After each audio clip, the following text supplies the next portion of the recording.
my best friend got into a life-threatening accident, and his abusive family came to the hospital to try to impede his recovery. His ex-wife resorted to burning down their home to get them to leave him alone. Plus, all updates. Maya and Liam were childhood friends who grew up in an extremely restrictive and religious cult. This cult was so extreme that reading anything that wasn't religious material was a punishable offense.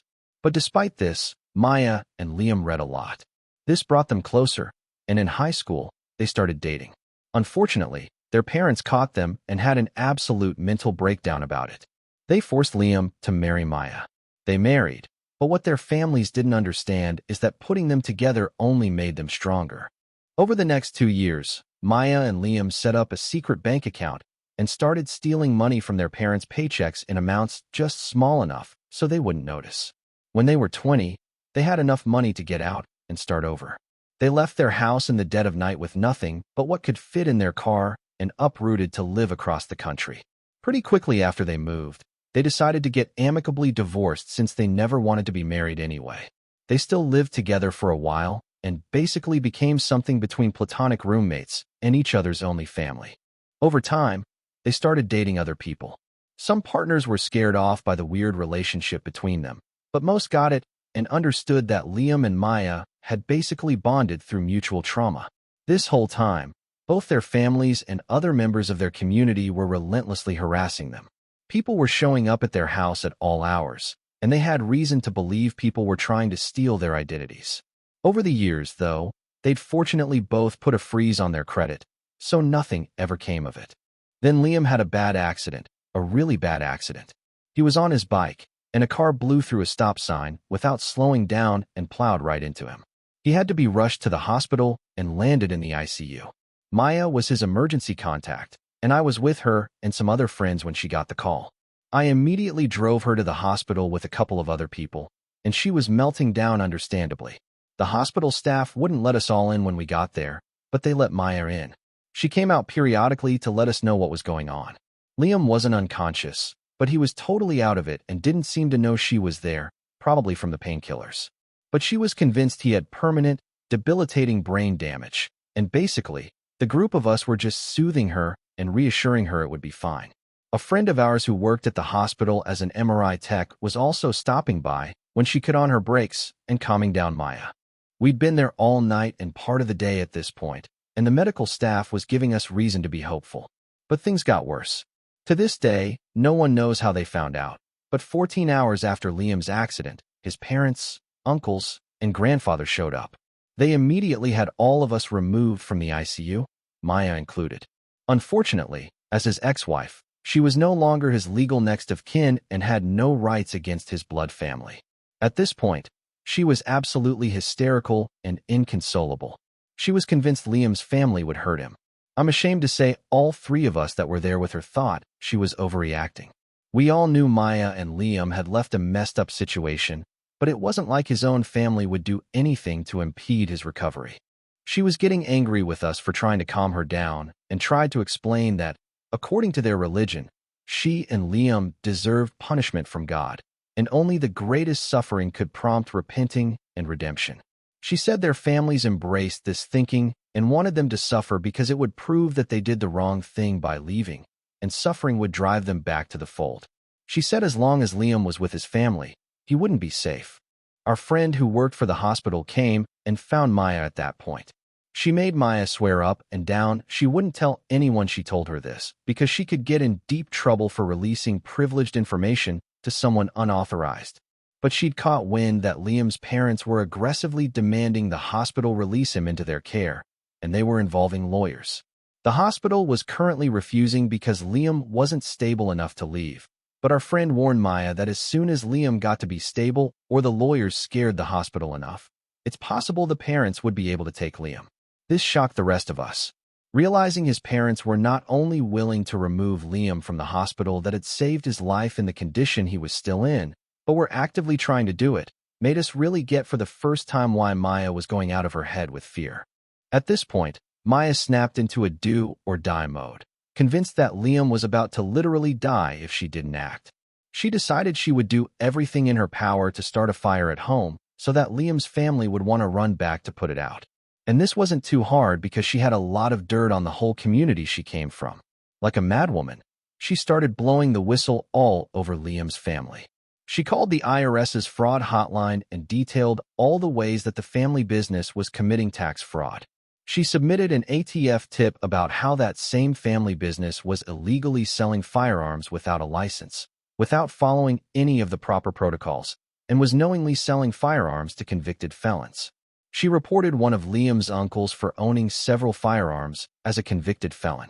She also reported Liam's mom's unlicensed daycare business, which was apparently extremely shady, including having over 30 children packed into one house with Liam's mom as the only adult, and many of the child care duties being farmed out to Liam's 12 and 14-year-old sisters. She called CPS on Liam's uncles and his parents. In all of these reports, she provided extensive details. She finished her calls and emails, and then she waited.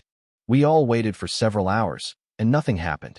Then, miraculously, Liam became lucid enough to understand what was going on and make his own decisions, and he kicked his family out again. From there began a slow but steady path to recovery. In all the relief and excitement to see Liam on the mend, we'd almost forgotten about Maya's campaign of desperation until a couple of weeks later when the screaming voicemails started pouring into both of them. First, the business was being investigated by the IRS. Then it was being investigated for illegal firearms dealing. Then the daycare was getting investigated. At first, Maya felt a little guilty, but then she was like, you know what? No regrets. They would have unalived Liam. From what they've been able to piece together in the year and a half since this happened, the business has gone under and the daycare is shuttered. The uncle is 6 months into a new 5-year prison sentence for firearm possession. CPS investigated, which scared the crap out of the family, but nothing really came of it.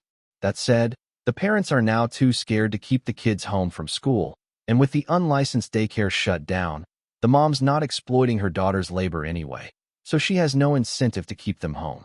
So Liam's little siblings are at least getting their education. Maya and Liam are both happy and thriving. Liam, unfortunately, will never fully recover from the accident. He has some permanent neurological damage that results in tremors, but he's pumped to be alive. He can work a full-time job. He can still be pretty physically active, and as far as I'm concerned, he wins. Since I last posted, of course, a lot has happened in the meantime. Maya and her girlfriend got engaged at the end of 2019 and were planning their wedding for early fall 2020 when the vid happened. They ended up doing a small outdoor elopement that summer instead with about 10 witnesses, including me and a few others from our core friend group, who Liam and Maya refer to as their chosen family. Liam got ordained online through the Universal Life Church and performed the ceremony. It was an awesome day. Maya's family upped their harassment considerably between her engagement and the wedding. Members of their religious order who live in our city were showing up at her house to try to talk to her. When she wouldn't answer the door, they would leave creepy notes taped to her door with short messages like, "Repent." After the wedding, though, the contact dropped off considerably, which she was very happy about. Liam is doing well.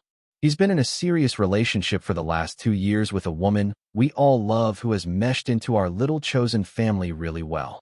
He's also made amazing progress on his neurological issues from the accident. The doctors say the effects will never go away, but he's adapted really well. He's working full-time with no problem and is cycling every day again. He's still getting a lot of harassment, unfortunately, but it never escalates to anything scarier than a lot of phone calls and the occasional doorbell, which he never answers. Liam and Maya still don't know how their families of origin are tracking them. They've been living in our city for over a decade now, and they've each moved residences several times during that time frame and changed their numbers a few times. Each time, the family seems to know that new information almost immediately. They continue calling them and leaving voicemails at the new numbers. Members of their religious group are showing up at the new house almost immediately, etc. Liam was subletting for a couple of years in a gated condo complex, which was awesome while it lasted since his family's emissaries couldn't get in. After my last post, I bullied them into getting a forensic sweep of all their devices and digital accounts, but it turned up nothing. There was no spyware on their devices and no logins to any of their accounts coming from their birth state, etc. Their social media is heavily locked down privacy-wise, and even then, they're both very careful about what they post. I've Googled both their names, and I'm not finding anything on those private database sites involving their info, so that part remains a mystery. I still welcome ideas on how their families are tracking them.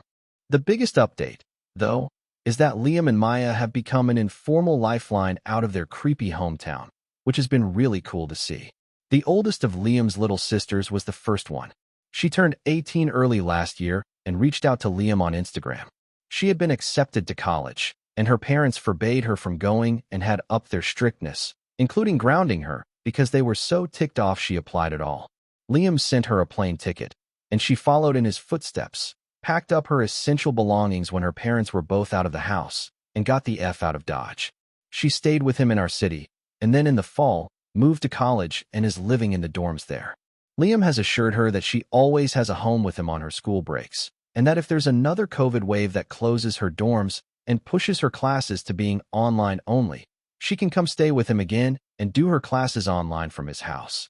The next Lifeline recipient was a 19-year-old boy. Liam and Maya didn't really know who had been a friend of Liam's sister from school. He stayed in touch with her after she got out, and Liam ended up buying a plane ticket for him too. He actually came and stayed with me since I had a spare room and Liam's sister was still at his place at the time, and he was a really cool little dude. I helped him get a job, and after a few months, he moved into a house share with roommates his own age. We all still see him around a lot, and he seems to be doing really well. Let me tell you, the kid is overjoyed with the casual dating model in the secular world and has been putting a lot of mileage on the apps. He doesn't think he wants to go to college, but I've been encouraging him to look at trade programs and apprenticeships. We'll see. The most recent recipient of the Liam and Maya Instagram DM Foundation for Cult Escapism is Maya's 25-year-old cousin. She was stuck in an abusive marriage, and the religious group, or her family, was basically telling her to suck it up, deal with it, be a submissive, godly wife, and try harder to get pregnant to make her husband happy. She got in touch with Maya because she had no one else to turn to, and Maya helped her get out and come to our city. That's been a bit of a weird situation because, unlike the other two, the cousin is still more or less a true believer. She only left because she was convinced her husband would unalive her, and she's been kind of crappy and homophobic about Maya's wife, even though Maya is literally the only one helping her. But Maya has been an absolute angel to her despite that, and keeps telling us that deprogramming takes time when we complain about her. It's unclear yet how the family feels about Liam and Maya helping the three escapees, or whether they're blaming them as corrupting influences. Weirdly, the cousin and the friend have both been getting the same harassment that Liam and Maya have consistently gotten over the years, but Liam's sister hasn't heard a single peep, either here in our city or away at college. Beats me as to why or what the difference is.